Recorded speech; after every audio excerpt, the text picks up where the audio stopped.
ఇటీవల కాలంలో చిన్నపిల్లల్లో విపరీత ధోరణి పెరిగిపోతుంది. అఘాయిత్యాలకు పాల్పడుతున్నారు. దీన్ని బాల్యం నుంచే తల్లిదండ్రులు కట్టడి చేయాలి. స్కూల్లో పిల్లలపై టీచర్లు కన్నేసి ఉంచాలంటున్నారు ప్రముఖ సైకాలజిస్ట్ డాక్టర్ ప్రభాకర్. చిన్నపిల్లల్లో గుడ్ టచ్, బ్యాడ్ టచ్ గురించి అవగాహన కల్పించాలని తెలిపారు. స్కూల్ విద్య నుంచే పిల్లలకు అడల్ట్ ఎడ్యుకేషన్ గురించి చెప్పాలని సూచించారు. ఇదే విషయానికి సంబంధించి మరింత సమాచారాన్ని మా ప్రతినిధి యోగానంద్ అందిస్తారు. వరుస సంఘటనలు ముచ్చుమర్రి ఘటనగా మొదలుపెట్టుకొని నిన్నటి హిందూపురం ఘటన వరకు అసలు ఎందుకు ఇలా జరుగుతుంది? అనేక చోట్ల చిన్నారులపై అఘాయిత్యాలు పెరుగుతూనే ఉన్నాయి. దీని గురించి మనతో మాట్లాడేందుకు సైకాలజిస్ట్ ఎండూరు ప్రభాకర్ గారు ఉన్నారు. చెప్పండి, ఎందుకు సార్ చిన్నారులపై ఇటీవల వరుస ఘటనలు జరుగుతూ ఉన్నాయి? నంద్యాల ఘటన కానీ, హిందూపురం, అనంతపురంలో ఒక స్కూల్ ప్రిన్సిపాల్ విద్యార్థులను పట్ల అసహ్యపడుతున్నా అంటే ఎందుకు ఇలా జరుగుతుంది సార్? ఇప్పుడు మనం పలు సంఘటనలు ఈ మధ్య జరిగినటువంటి సంఘటనలు గమనించినట్టయితే ఒక్కో ఇన్సిడెంట్లో ఒక డిఫరెంట్ మనస్తత్వం ఉన్నటువంటి వ్యక్తులు దీంట్లో ఈ క్రైమ్లో పార్టిసిపేట్ చేస్తున్నారు. ఇప్పుడు ఉదాహరణకు హిందూపూర్ ఘటన తీసుకోండి. మన మీడియా ద్వారా కానీ పేపర్ ద్వారా తెలిసిన ఇన్ఫర్మేషన్ అంటే ఆల్రెడీగా క్రైమ్ మెంటాలిటీ ఉన్నటువంటి వ్యక్తి తర్వాత ఈ డ్రగ్స్ తీసుకుంటాడు, గంజాయి కానీ ఆల్కహాల్ కానీ ఆ ఇన్ఫ్లుయెన్స్లో సొంత కూతురు లాంటి పాప పైన, చిన్న పాప పైన అంటే మంచి చెడు విచక్షణ జ్ఞానం కోల్పోయి అఘాయితం చేసి ఆ పాప చనిపోయేంత వరకు ఇబ్బంది పెట్టడం అనేది దారుణమైన సంఘటన. అది ఒకటి. అయితే కొన్ని సంఘటనలు అయితే ఇంకా కొంతమంది ఆస్తుల కోసమని ఇంకొకరు కారణాలతో జరిగినటువంటి సంఘటనలు కొన్ని. ఇంకా కొంతమంది అయితే భార్య పైన అనుమానంతో నాకు పుట్టలేదని అపనమ్మకంతో అదొక జబ్బులో భాగంగా పిల్లల్ని చంపేసి సాడిజంగా ప్రవర్తిస్తున్నారు. ఇంకా కొంతమంది చూస్తే నేను సంఘటన చేసిన ఓల్డ్ ఏజ్లో కొంతమంది 80 ఏళ్ళ వృద్ధులు ఉన్నారు. అంటే వీళ్ళలాంటి వాళ్ళు కదా ఏదైనా మానసికంగా అంటే బ్రెయిన్ వీక్ కావడం వల్ల కూడా వాళ్ళు తెలియకుండా కొన్ని ప్రమాదాలు జరిగేటువంటి అవకాశం ఉంటుంది.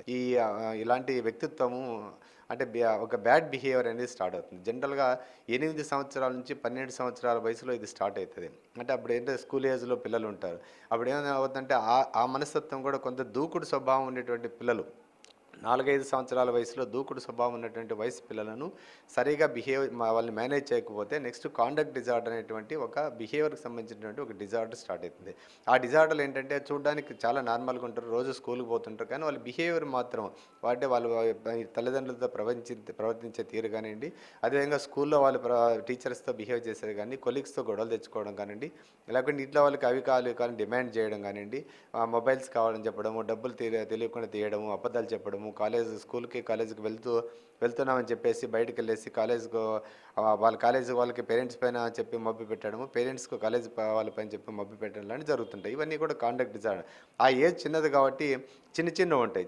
చిన్న అమౌంట్ డబ్బులు తీయడము, లేకుంటే ఆ చిన్న లేని చూడకూడని సైట్స్ మొబైల్లో చూడడము, డిమాండ్ చేయడము, పిల్లలతో గొడవ పెట్టుకోవడము, చదువుపైన ధ్యాస కోల్పోవడం, తెలివితేటలు బాగుంటాయి కానీ వాళ్ళు చదువుకోకుండా దానిపైన మైండ్ని వేరే దానిపైన పెట్టి చదువులో కూడా వెనకబడడం లాంటి ఉండేటువంటి అవకాశం ఉంది. అంటే ఒకటి చెడబెట్టేటువంటి ఫ్రెండ్. బేసిక్గా పిల్లలు మంచి వాళ్ళు ఉంటారు, ఫ్యామిలీ బ్యాక్గ్రౌండ్ బాగానే ఉంటుంది. ఒక్కోసారి ఏమవుతుంటే ఒక టైం బాగలేక ఒక మంచి వ్యక్తి కాకుండా రాంగ్ పర్సన్ పరిచయం వాళ్ళ ఇన్ఫ్లుయెన్స్ పడిపోయినటువంటి ఇలాంటి వాళ్ళని నలుగురు గ్యాంగ్గా తయారు చేసి వీళ్ళు అమాయకులైనటువంటి పిల్లలను కొంతమంది ఈ వ్యాపారస్తులు ఉంటారు, గంజాయి వ్యాపారం చేసేవాళ్ళు కానీ డ్రగ్స్ సప్లై చేసేవాళ్ళు, వాళ్ళని అమాయకులను ఎరవగా వేసి అలవాటు చేసి వాళ్ళ యొక్క లైఫ్ వీళ్ళపై ఇది ఒక చైన్ లాగా ఉంటుంది. చాలామంది కొంతమంది చెప్తుంటారు, నీకు ఎలా అలవాటు అయింది బాబు అంటే, సార్ నాకు మా ఫ్రెండ్ ఇచ్చాడు. మీ ఫ్రెండ్ ఎందుకు ఇస్తున్నాడంటే, మా ఫ్రెండ్ వానికి అలవాటు అయింది, వానికి డబ్బులు ఉండవు, వాడికి నాకు 4 సప్లై చేస్తే 4 అమ్మిస్తే అతనికి తక్కువ దొరుకుతాయి. అంటే ఇలా అంటే వింత కథలు చెప్తుంటారు అన్నమాట పిల్లలు. కాబట్టి అందరూ జాగ్రత్తగా ఉండాల్సినటువంటి అవసరం ఉంది.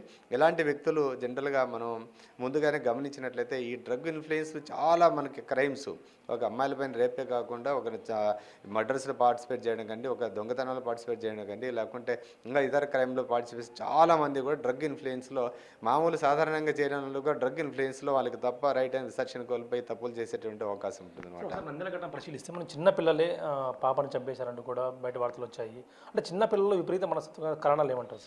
అది ఇప్పుడు జనరల్గా ఇప్పుడేంటి నేను చెప్పినటువంటి కాండక్ట్ డిజార్డర్ అనేటువంటి ఆ దాంట్లో వాళ్ళు ఇలాంటి మనస్తత్వానికి వాళ్ళు ఒక్కసారి ఏదన్నా ఇప్పుడు పోర్న్ తీసుకోండి, చాలామంది పోర్న్ చూడడము, కొన్ని వెబ్సైట్స్ లేకపోతే వాళ్ళకి ఇమిటేటివ్ బిహేవియర్ ఉంటుంది అనమాట. అంటే ఇప్పుడు ఎక్కడో చేసినటువంటి సంఘటనలను వాళ్ళని ప్రేరేపించేటువంటి ఒక మనస్తత్వం ఉన్నటువంటి వ్యక్తులు కొన్ని మొబైల్లో కొన్ని చూడడం కానివ్వండి, లేకుంటే అలాంటి వ్యక్తులు పరిచయం ఉన్నప్పుడు వాళ్ళు తెలియకుండా ఒక క్రైమ్లో ఇన్వాల్వ్ అయిపోయి దాని నుంచి బయటపడలేము, తెలుస్తుంది అనేటువంటి భయంతో కూడా వాళ్ళు అది అంటే ఇది ఎవిడెన్స్ లేకుండా చేయడంలో భాగం కూడా కొంతమంది ఇట్లా చంపి ప్రాణాలు తీసుకునేటువంటి అవకాశం ఉంది.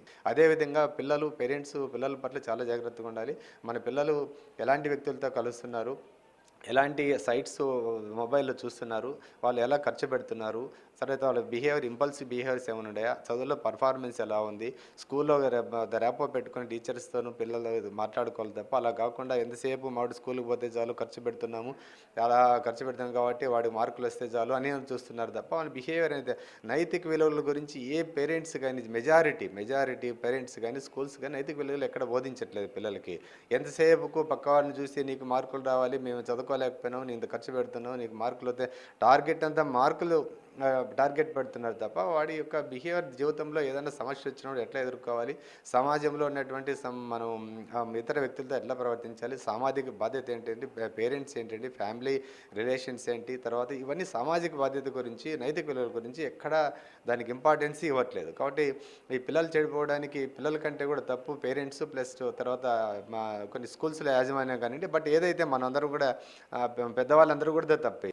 పేరెంట్స్తో పాటు స్కూళ్ళల్లో టీచర్ విద్యా బోధనతో పాటు చిన్నప్పటి నుంచే వరకు మంచి నడవడిక ఉండే విధంగా కేవలం చదువు కాకుండా ఇతర విషయాలపై కూడా వాళ్ళ విజ్ఞానం ఉండేలా, ముఖ్యంగా చిన్న వయసు నుంచే వయోజన విద్యను కూడా అందించే విధంగా అడల్ట్ ఎడ్యుకేషన్ అయితే ఉందో దాన్ని పూర్తి స్థాయిలో అందించి వారికి మంచి మార్గం నడిపే విధంగా కూడా టీచర్స్ పేరెంట్స్ కూడా తయారు కావాలంటూ కూడా ప్రముఖ సైకాలజిస్ట్ ఎందుకు ప్రభాకర్ చెప్తారు. Video Prasad Big TV Anantapuram నుంచి.